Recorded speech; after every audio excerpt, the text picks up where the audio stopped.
Next, an editorial reflecting the views of the United States government. Friends and relatives of Azerbaijani Iranian human rights activist Abbas Lisani fear for his life. He has reportedly been transferred from Azar prison to a prison in central Iran. Mr. Lisani's wife, Rugeya, says the transfer was illegal and her husband was badly beaten by prison officials for resisting deportation. His friends believe he was transferred in order to further isolate him and make him more vulnerable to abuse by Iranian authorities. To protest mistreatment by the regime, Mr. Lisani has reportedly declared a hunger strike.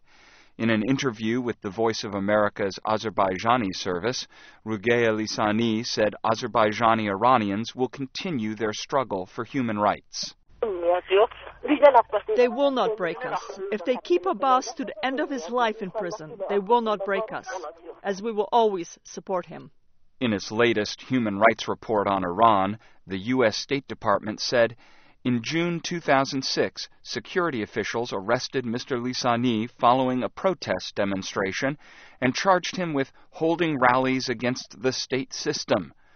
According to Amnesty International, Mr. Lisani was sentenced that September to 16 months in prison and 50 lashes. Another Azerbaijani Iranian political prisoner at risk is Riza Dagistani, the editor of a student newsletter, Chanli Bel, published in Azerbaijani Turkish and Persian. He has taken an active role in teaching the Azerbaijani Turkish language and in peaceful demonstrations commemorating International Mother Tongue Day, February 21st. According to Amnesty International, Mr. Dagestani was arrested on February 21st at his family's home in Urmia. Amnesty International believes him to be a prisoner of conscience held solely on account of his peaceful activities on behalf of Iranian Azerbaijanis. Amnesty International officials also believe he is in danger of torture.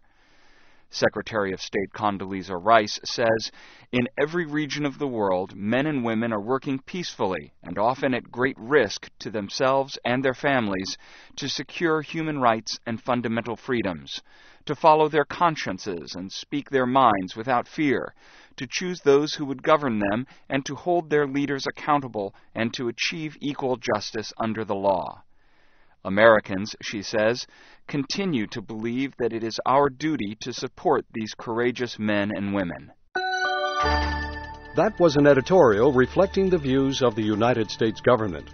If you have a comment, please write to Editorials, VOA, Washington, D.C., 20237 USA. You may also comment and view all our current editorials at the VOA Editorials homepage, www.voanews.com/editorials.